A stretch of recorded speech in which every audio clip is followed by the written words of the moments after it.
za Pi Network tukavuga ku cyitwa web free turi kwinjiramo aho tugiye kuva muri .com tukinjira muri .pi abapionera mwebwe mbivuze ibyo murabyumva ndetse n'abandi bakiri hirya namwe muzabyumva byanga byakunda kuko ikoranabuhanga ntabwo ryita ku bumenyi buke abantu bafite.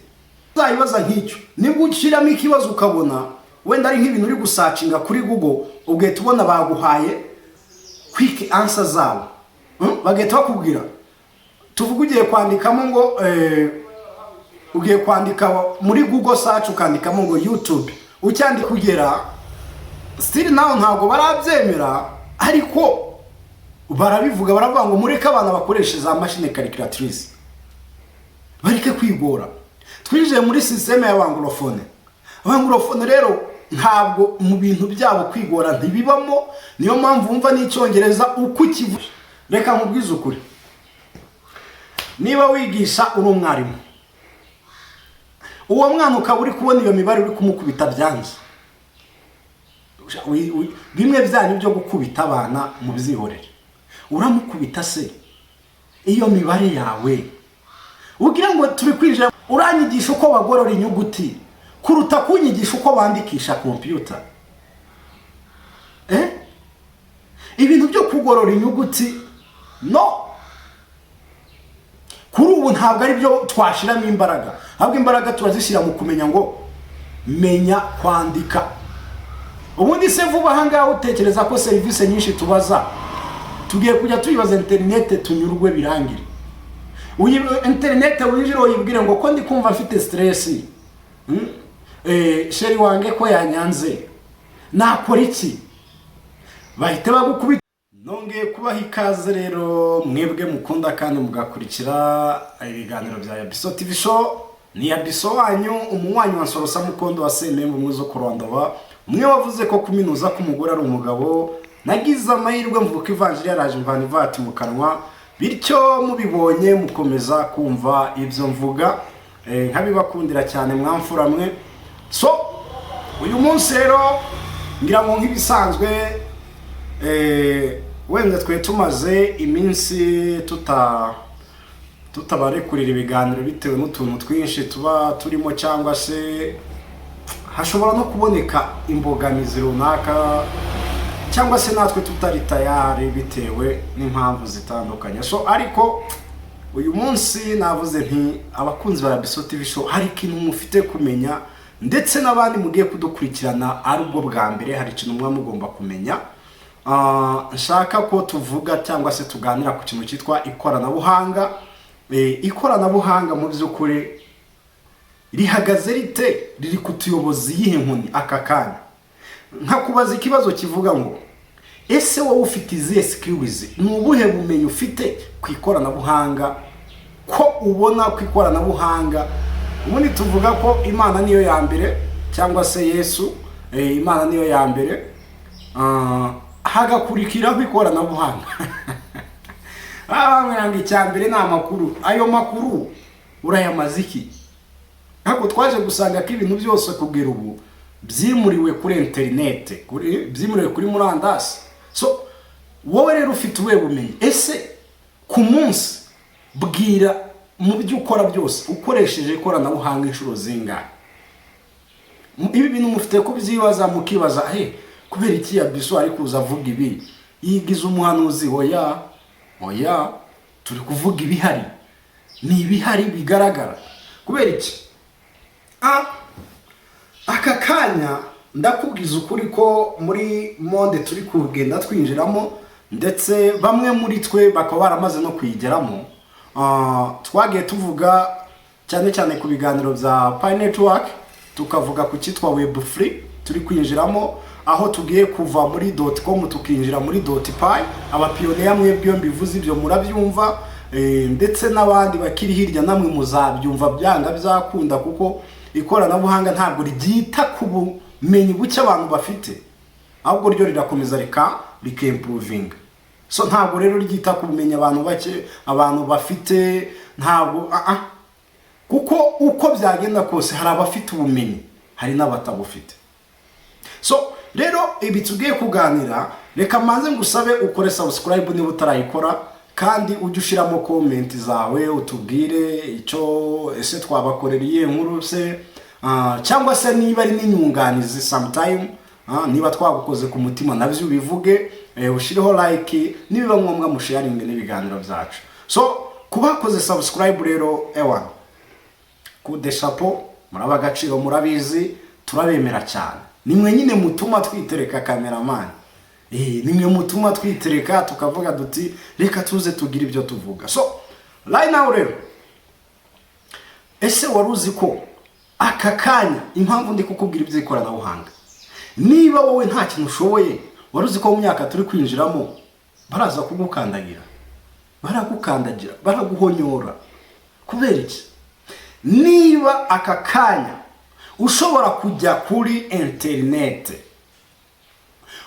wowe ubwa ukandikamo ngo ndumva ndwaye munda hari kundya gutya, umutwe uri kundya, akaboko, utuntu nk'utwo ngutwo, warangiza ukavuga mu gihe meze gutyo niye miti nafata, uri kubaza internet ikakubwira ngo genda ugure iyi miti, genda ugure wenda se paracetamol, antibiotique. Donc internet ikakubwira imiti. Urukumva internet cyangwa se ikoranabuhanga rifite ubwenge ndetse burenze ubw'abantu, kuko bwo ikoranabuhanga rifite capacity yo kubika ibintu byinshi cyane.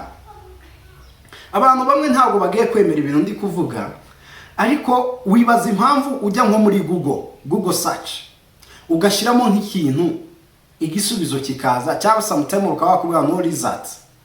Kuri abakubwira ngo no result, ujye umenya ko ari we wa mbere ubajije Google icyo kintu.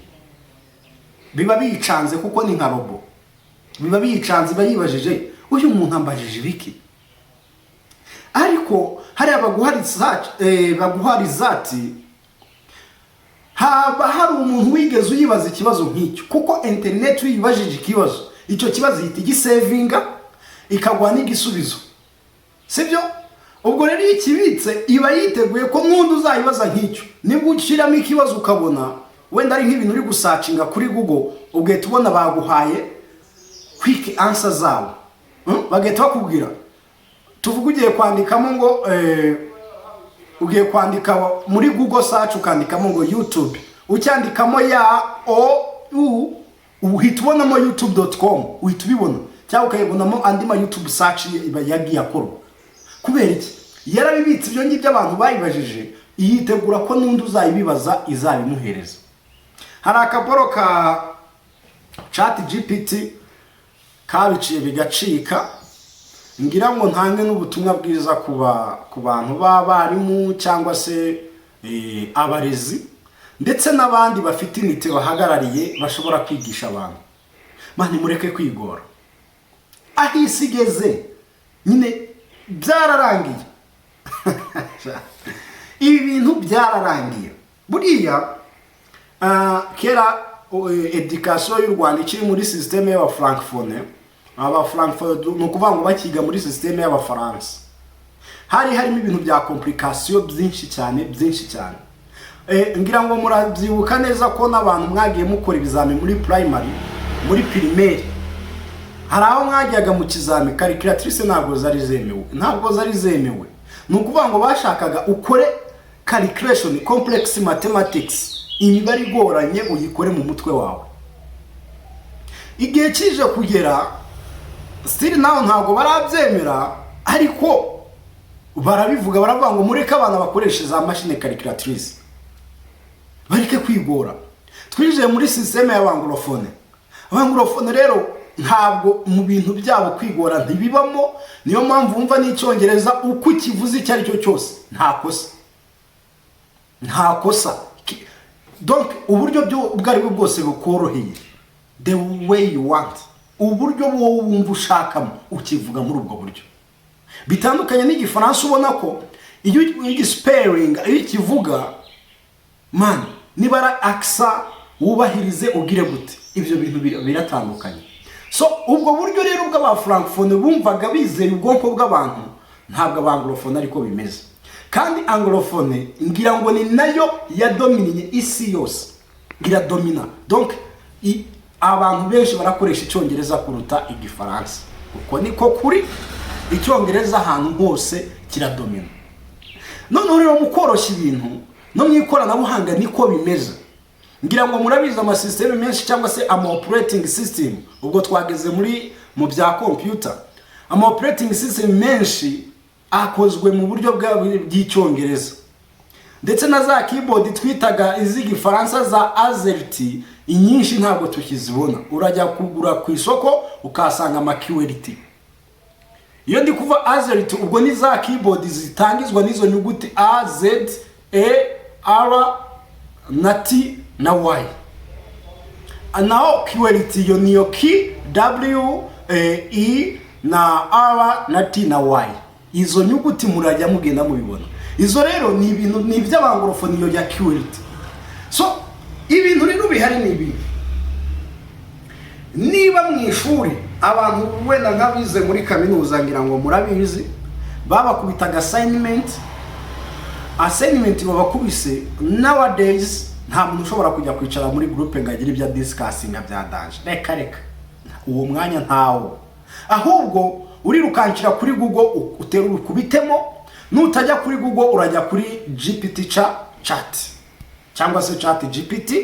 Nurangiza ukubitemo ikibazo uhita ubona igisubizo cyuzuye kimeze neza. Copy paste ushire teacher wawe cyangwa se lecturer, ushire umwarimu wawe. Bivuze ngo iki?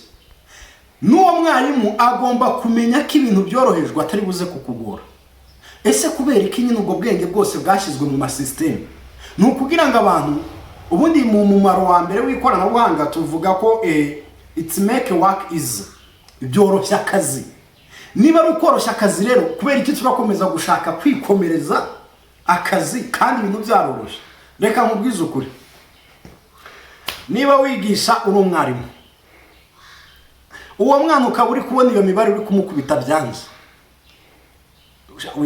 bimwe byanyu byo gukubita abana mu byihorere, uramukubita se iyo mibare yawe ugira ngo turi kwinjira muri ya monde yo kuvanga umuntu ngazi imibare ngakubita ikibazo? Reka ahubwo uwo mwana iyo warumekinze shuwa ko yashobora gufata iyo mibare akayishyira muri system iri designed like computer cyangwa se calculators.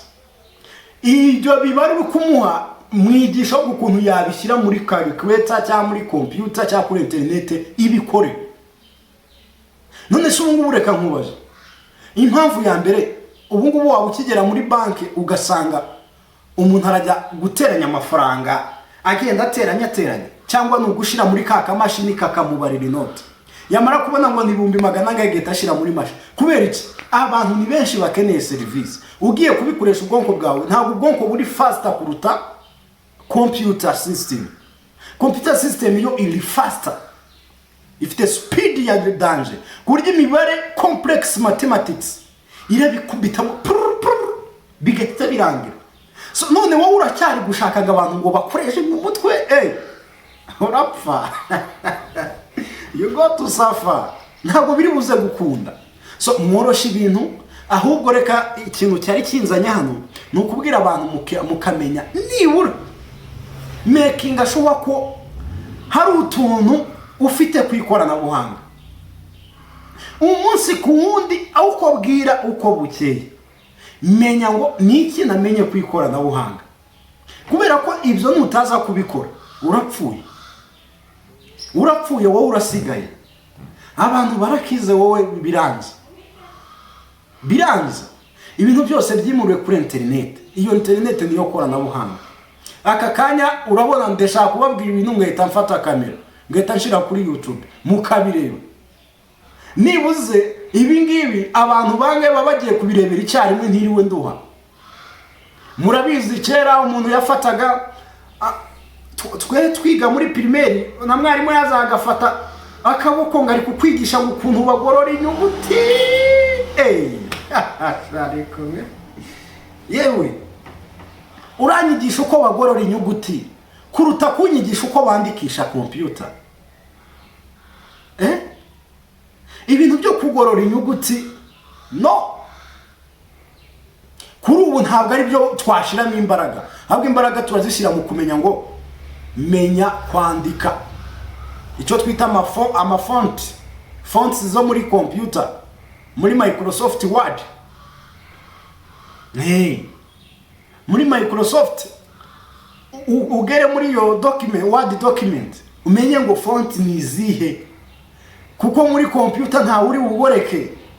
Ikibajyanye no kumenya ku designinga document yawe ikabimeze neza, nta kindi. Igisha mwana izo skills, kuko nowadays nta hantu bakiri gusaba ngo ngibaruwa wandika ibaruwa wandikisha izo ntoki zawe. Reka ibaruwa uragenda typing kuri machine, wohereze kuri email, uyiscanning cyangwa se uyohereze, umaze gusinya uyiscanning wohereze. Nibyo byaroroshye. Byabini ngo umwana ngo kata ngo F ngo bakubita ngo mukaboro ko hejuru. Ibira biboro byo mukabora ko hejuru kuzamura zira nyuguti. Mwebwe mwamaze gukura wenda muri mukazi, mu ba comptable muri kubikoresha ba secretary. Bira bintu nibyo muri gukoresha cyangwa muri gukoresha computer. That's why ndi kukubwira ngo ikoranabuhanga niba usigaye birakureba. Ibintu byose byimuriwe kuri internet. So guys, ikoranabuhanga rirayoboye. Natangiye mbikubwira ubu ngubu ushobora kwivuza kuri internet. Ushobora kujya kuri chat GPT ukayibwira ndumva ndwaye munda, ndumva ndwaye umugongo, nagura iyihe miti. Imiti bagahita bayikubwira. Warangiza ukajya kuri farumasi ukishura utiriwe ujya guhura na muganga. Ibyo ni ibintu birahari. Ubundi se vuba hanga utekereza ko service nyinshi tubaza tugiye kujya tuyibaza internet tunyurwe birangire. Internet winjira uyibwire ngo ko ndi kumva afite stress, sheri wange ko yanyanze, nakora iki? Bahita bagukubita utuntu wakora, genda wumva turirimbo, ihangane, genda uzashaka undi, baguha ibisubizo byose. Bya bindi wajya kubaza abantu ubaza internet. Kwa muganga umutwe uri kukurya, shiramo ku mutwe uri kukurya, barakubwira imiti ujya gufata. Ubwoko bw'imiti bwose burahari. So ikoranabuhanga guys, ngewe ndi kubarabura, mureke dufati ya mbere turebe ni hehe turiga ubumenyi kuri iri koranabuhanga rikataje, ni hehe ubumenyi turabukura. Nkorera subscribe kugira ngo nyenkomeza murabure bigende neza. So ni yabisobanyu rero nk'ibisanzwe. Ciao ciao.